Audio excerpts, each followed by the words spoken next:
So when our kids were old enough to drive, I decided not to give them a curfew, a specific time to be home. And the reason is this: my personal experience with curfew as a teenage driver convinced me that the traditional approach to curfew is a terrible idea.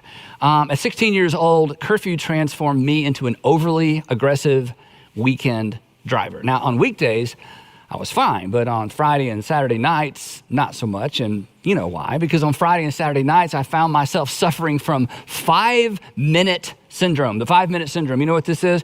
I can stay just 5 more minutes. And then 5 minutes later, I can just stay 5 minutes. I've got 5 more minutes. And before long, I had to be home in, you guessed it, actually, maybe you remember it.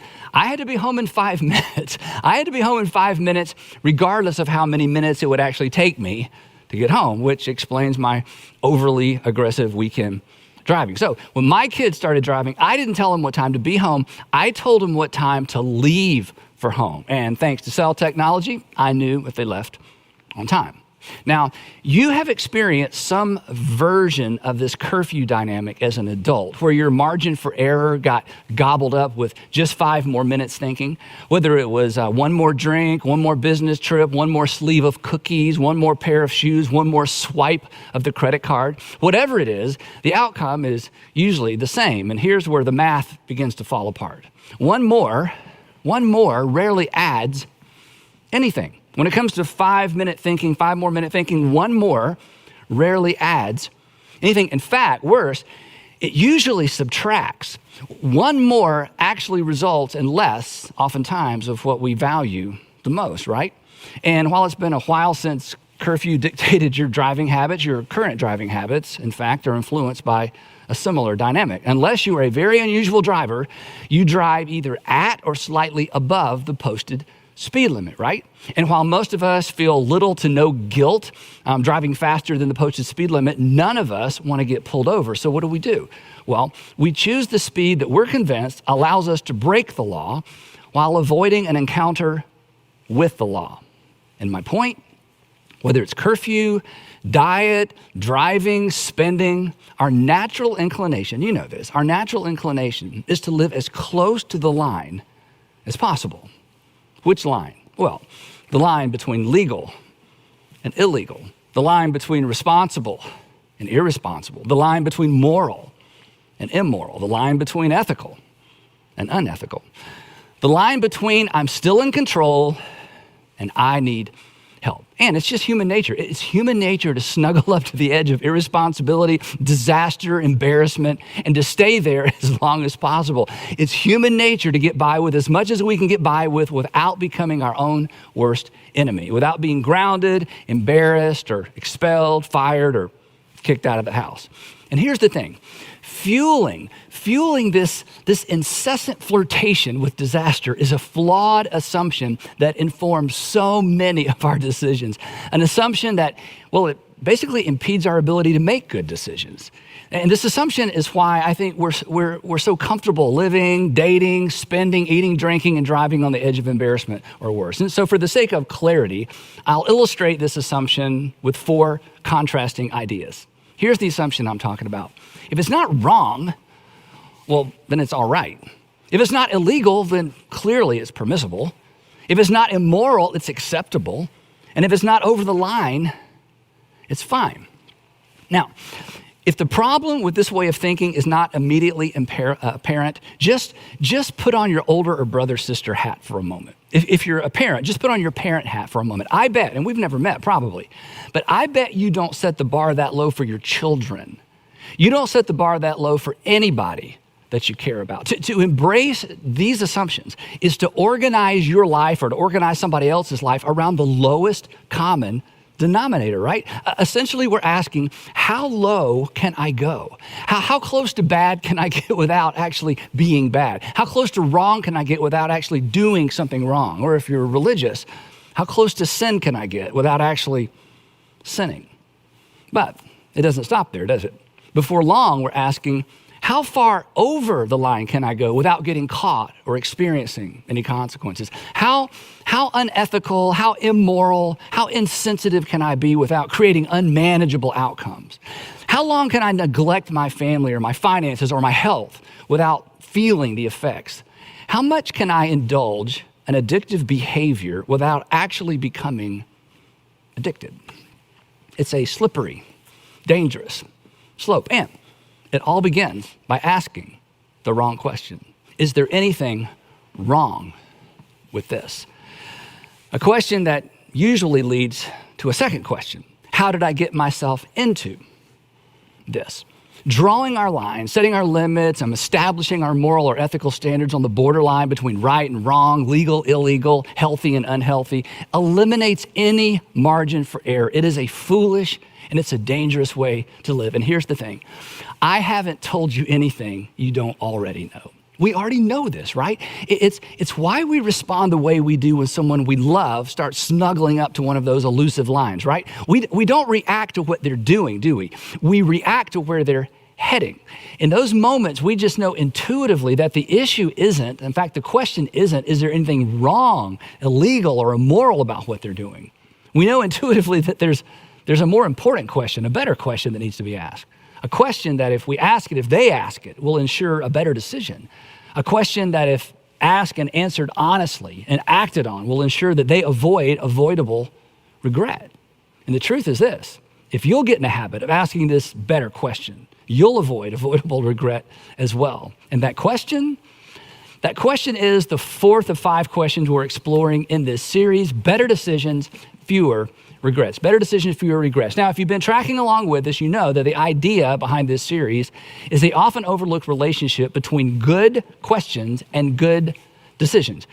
Good questions actually set us up for better decisions. It could be argued that the decisions you make are no better than the questions that you ask. And I'm absolutely convinced that if you will ask and if you will answer honestly and if you will act on your answer to these 5 questions, you will make better decisions. And consequently, you will be forced to live with fewer regrets. Your life will be better, and the people who look to you, the people who depend on you, their lives will be better as well, because we aren't the only people impacted by our decisions, are we? And we aren't the only people impacted by our regrets either.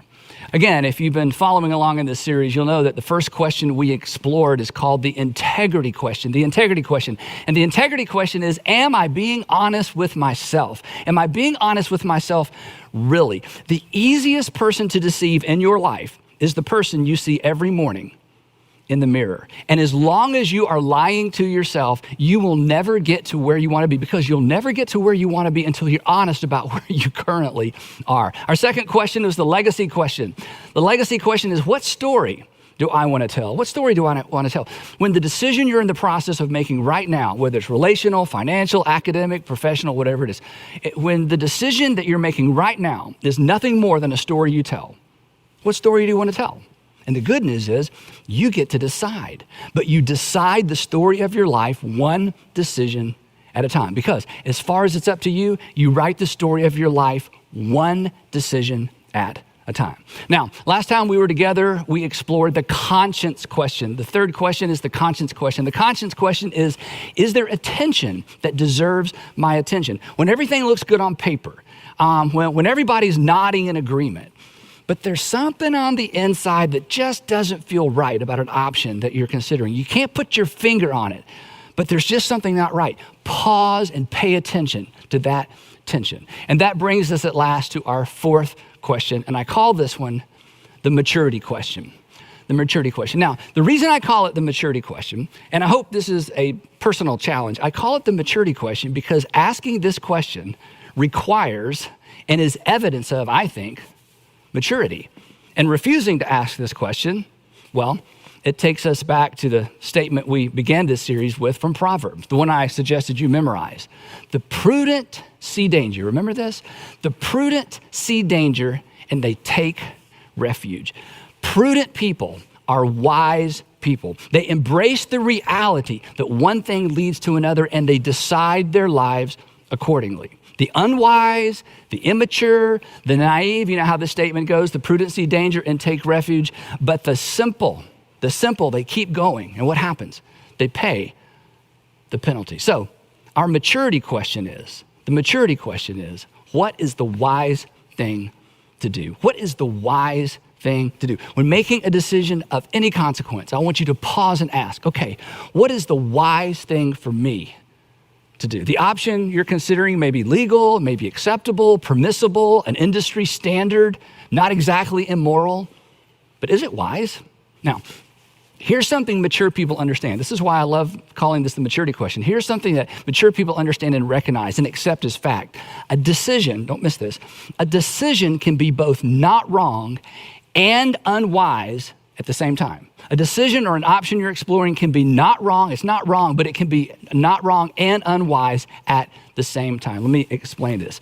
Isn't it true, and I hate to bring this up, but isn't it true that your greatest regret, and when I say greatest regret, I'm talking about that moment of regret, the moment that you would give almost anything to be able to go back and relive or undo, the decision you would like to be able to go back and unmake, the tipping point, the point of no return. That moment, isn't it true that your greatest regret was preceded by a series of unwise decisions? They weren't wrong, they weren't illegal, they weren't necessarily immoral, but looking back, they were terribly unwise. And that series of unwise decisions paved the way, think about it, paved the way to the moment in time you've regretted ever since. So, to avoid 5 more minutes syndrome, to create moral and ethical and financial margin, ask of every invitation, every opportunity, every option that comes your way, what is the wise thing for me to do? What is the wise thing for me to do? Now, the Apostle Paul spells this out for us in the letter that he wrote to Christians living in Ephesus. We call it the book of Ephesians. And here's what he writes, and he goes right to the heart of this tension that all of us live with and really that all of us wrestle with every single day. Here's what he writes. He says, be very careful then how you live. Be very careful then how you live. Not as unwise, here's our word, not as unwise, but as wise, making the most of every opportunity because the days are evil. So, while a lot has improved since the first century, apparently human nature has not. Ancient folks and us modern folks are equally prone to live carelessly and unwisely, to snuggle up to the edge of disaster and pretty much stay there as long as possible. And the Apostle Paul comes along and he says, stop it. I want you to be careful how you live. Don't be careless. This is the grid through which we are to evaluate every invitation, every opportunity that comes our way, financial, relational, professional, academic, whatever it might be. And thus our question, what is the wise thing to do? Paul continues with a bit more explanation. He says, making the most of every opportunity. Literally, in the Greek, this phrase could be translated literally redeeming or ransoming the time. Redeeming or ransoming the time. This is where the English word opportunity comes from. Don't you wish, think about this, don't you wish you could go back and reclaim or redeem all the time you wasted on bad decisions, along with all the time you had to spend making up for those bad decisions? I do. And for you, that may be just a few weeks or weekends scattered around your past, but it might be an entire season of your life. Either way, imagine having the opportunity to relive or respend or reallocate those days, weeks, or even years, not to mention the money. I mean, what if you had an opportunity to go back and invest that time in more productive, healthy, life-giving activities? Imagine where you'd be today. And I know this is hard. As painful as it is to think back and to look back, it's necessary in order to appreciate the invitation embedded in the Apostle Paul's words, because here's what he's doing. Paul is inviting us to invest our time wisely from this moment forward, from this day forward. You are invited to make the most of or to redeem or to leverage your most valuable asset, your time, to invest your time in a way that actually propels you forward toward a preferred future. But he's not through. Then he tacks on this kind of odd warning. He writes, he's making the most of every opportunity because the days are evil. Evil days. What's he talking about? Well, you know this. We don't live in a morally, ethically neutral culture, do we, right? I mean, think about it. When is the last time you heard or saw or even read an ad that encouraged you to be careful, to be wise, to be self-controlled? I'm guessing maybe never. I mean, has a sales associate ever suggested you go home and think it over before making a purchase? Probably not. Which means, and this is Paul's point, this is on us. We aren't going to get much help from culture. The friends around us, maybe, but not culture.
Gravitational pull of culture is what? It's now, not later. It's more, not less.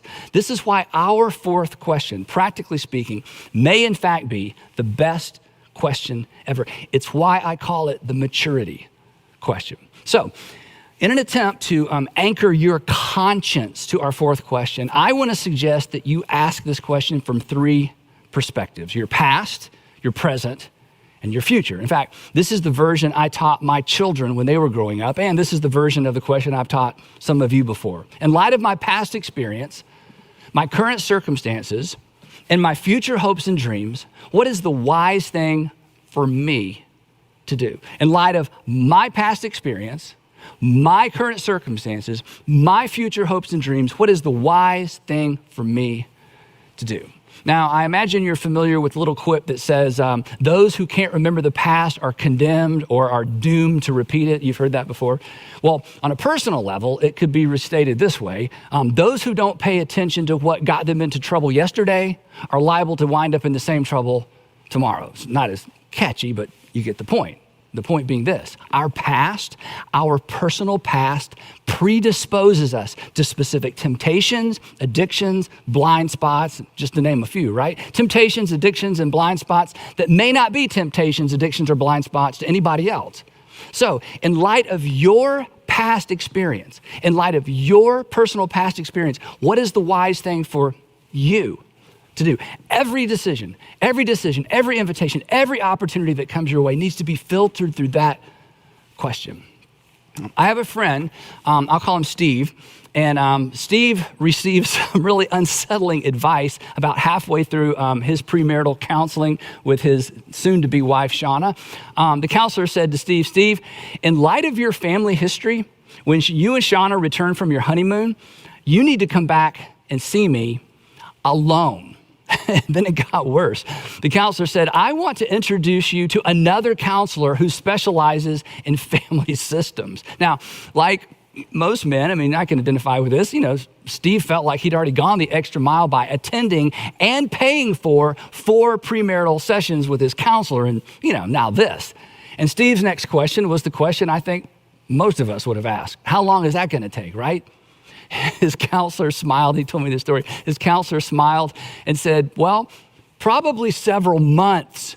Of course, Steve is stunned. He was shocked. Actually, he said he got mad. And here's the quote I love. He said, I got so mad, I pretty much confirmed my need for more counseling. And their counselor recognized that Steve and Shauna were not going to be grappling with typical first-year marriage problems. They were about to hit the buzzsaw of Steve's pre-existing condition, his past. Now, fortunately, Steve did what very few men, in my experience, are willing to do. 2 weeks after the honeymoon, he's back in the counselor's office alone. Why? Well, in light of Steve's past experience, it was the wise thing for him to do. Think about it. It wouldn't have been wrong not to go back. It wouldn't have been illegal or immoral not to go back. But Steve would tell you, it certainly would have been unwise. That was years ago. He's convinced that second round of counseling saved his marriage. His words, I would have blown it up and blamed her. So, what about you? In light of your past experience, what is the wise thing for you to do? Financially, professionally, academically, where are you set up to fail because of something in your past, perhaps something you had no control over? In light of your personal past experience, what is the wise thing? Not the get by thing, not the what everybody else is doing thing. What is the wise thing for you to do? In light of my past experience and then my current circumstances. Now, you know this. Life is seasonal, right? So you owe it to yourself and the people around you to take your current emotions, your current state of mind into account whenever you're making a decision.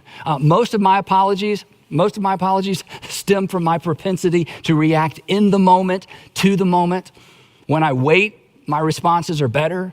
When I wait, my responses are more polite. When I wait, my responses are more accurate. When I'm mad, the wise thing for me to do is nothing. So when asking our fourth question, we would do well to take into account what's going on right now. In light of your current circumstances, in light of your current state of mind, what's the wise thing for you to do? Did you just get out of a relationship? Would it be wrong to jump back into another one? No, but in light of your recent circumstances and the emotions trailing along behind, is it the wise thing for you to do? Remember, our greatest regrets, and I'm talking about usually our greatest relational regrets, our greatest regrets are almost always preceded by a series of unwise decisions. Jumping back into the dating game on the heels of a divorce or a breakup is usually a gateway decision. It leads to regret. In light of your current circumstances, what is the wise thing for you to do? And that brings us to our third and final perspective. In light of my past experiences, my current circumstances, and my future hopes and dreams, what is the wise thing for me to do? What is the wise thing for you to do? Now, from time to time, if you tune in, or if you're a part of one of our churches, I'll ask you, what breaks your heart? What breaks your heart? I'll tell you what breaks my heart. It's related to the third facet of this question. What breaks my heart is watching people make decisions that undermine their own future hopes and dreams. It breaks my heart to watch individuals or couples make relationship decisions that are gonna undermine their relationship. It breaks my heart to watch teenagers make decisions that are gonna result in consequences that trail around behind them for maybe a decade or even two. It breaks my heart to watch parents parent in a way that will eventually drive a wedge between them and their children. It breaks my heart to watch people engineer their own unhappiness. Perhaps that's why I'm convinced this third application to our fourth question is the most important application. In light of your future hopes and dreams, what is the wise thing for you to do? Chances are you have some idea of what you want your future to look like, right? I mean, you have a mental picture of a preferred future, what it could be and what it should be. You may have gone to the trouble of writing it down. You may not have a plan of how to get there, but you have some sense of where you want to be, right? And I'm guessing that when you envision your future, you don't envision yourself alone, because nobody does. But here's the challenge. When it comes to dreams, when it comes to your dream, the deck is stacked against you because life is hard on dreams. There's always a headwind. And that being the case, if you're not careful, you have the potential to contribute to the demise of what you hope for. And here's the thing. I don't want you to rob yourself of your own future. Nobody plans to undermine their own future. They just don't plan not to. But asking the wisdom question and acting on the wisdom question, that's how you plan not to. In light of your future hopes and dreams, what is the wise thing for you to do? Asking this question with the future in mind brings clarity to whatever option you're considering. It serves as like a purifying light. All the deceptive shades of gray, they almost immediately dissipate. Our best option or our best options become clear, painfully clear. In fact, they become so clear we're tempted to look away, to excuse ourselves away. But I'm not hurting anybody. I can handle it. There's no law against it. God will forgive me. And here's the thing. Our excuses are persuasive because they're mostly true. You aren't doing anything wrong yet. You can handle it initially. It isn't illegal. God will forgive you. But so what? That's all beside the point, right? The purpose of this fourth question isn't to stop you from doing something wrong. It's to keep you from doing something unwise. Again, unwise is a gateway. It's the gateway to